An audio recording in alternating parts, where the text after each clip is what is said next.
Assalamualaikum warahmatullahi wabarakatuh.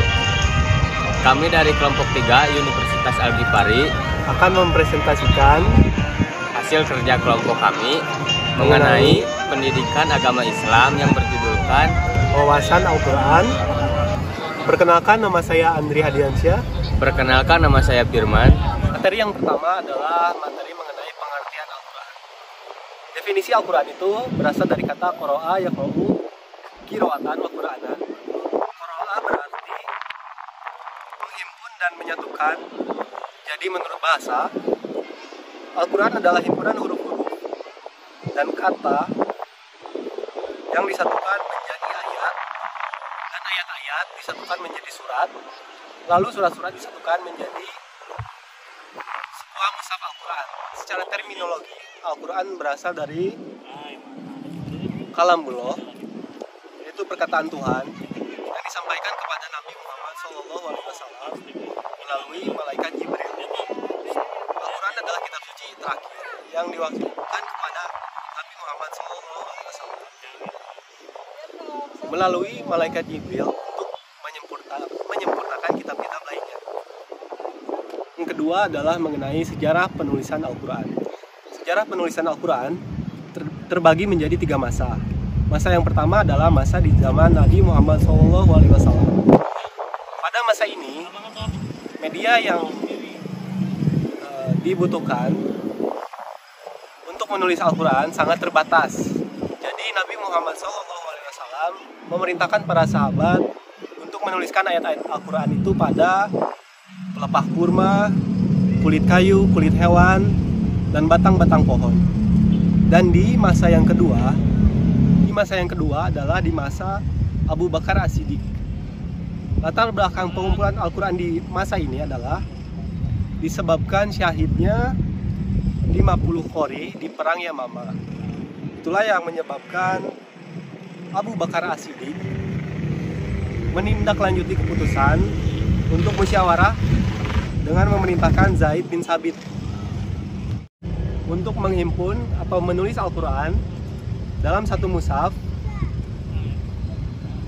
yang berterbaran di kulit-kulit binatang, pelepah kurma, dan kemudian dikumpulkan dalam satu mushaf. Jadi pada zaman Abu Bakar As-Siddiq radhiyallahu an, mereka menuliskan kembali ayat-ayat Al-Quran yang tercecer pada zaman Nabi Muhammad SAW dan dijadikan menjadi satu mushaf. Penulisan Al-Quran yang selanjutnya atau yang ketiga adalah di masa Khalifah Utsman bin Affan radhiyallahu anhu.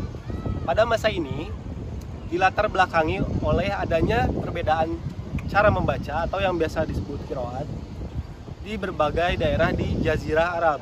Kebetulan pada masa ini keberadaan Islam sudah semakin menyebar di kawasan Jazirah Arab. Itulah yang melatar belakangi kenapa Utsman bin Affan ingin kembali merangkum atau memushafkan Al-Quran menjadi bentuk yang lebih sempurna. Utsman kemudian membentuk tim yang beranggotakan Zaid bin Sabit, Abdullah bin Zubair, Zaid bin As, dan Abdurrahman bin Haris. Mereka diminta untuk menduplikasi mushaf Al-Quran dari Hafsah menjadi beberapa mushaf agar tidak lagi terjadi perbedaan. Jika ada perbedaan,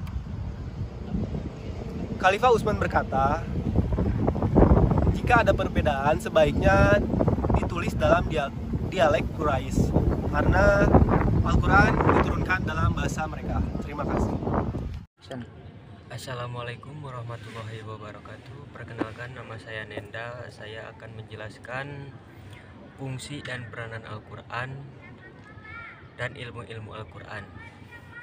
Fungsi peranan Al-Quran: 1. Sebagai hidayah, peringatan, dan rahmat.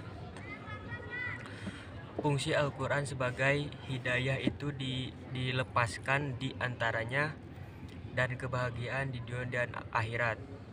Ilmu Al-Quran: 1. Ahwat ma'watin an-nuzul adalah ilmu Al-Quran yang mempelajari waktu dan tempat.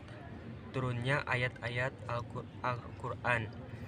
Watin an-nuzul berasal dari dua kata, yaitu al-ahwat yang artinya waktu-waktu dan mahwatin artinya tempat-tempat. Dalam pembahasan bidang ilmu dibagi menjadi beberapa bagian, di antaranya tertib masa turunan, ayat tertib tempat turunan, ayat tertib mahdu yang dibicarakan, ayat yang diturunkan, tertib orang yang dihadapi Nabi Muhammad saat ayat diturunkan. Yang kedua, asbabun nuzul. Asbabun nuzul adalah salah satu ilmu yang harus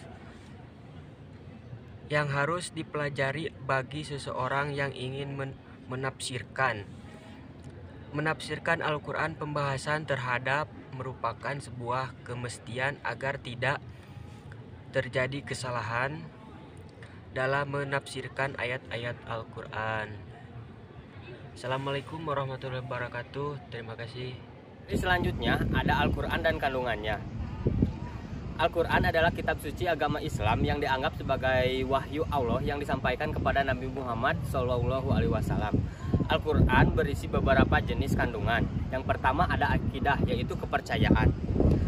Al-Quran menyajikan dasar-dasar keyakinan Islam seperti keyakinan kepada Allah, yang satu malaikat, kitab-kitab sebelumnya, Zabur, Taurat, Injil, nabi-nabi, hari akhir, dan takdir.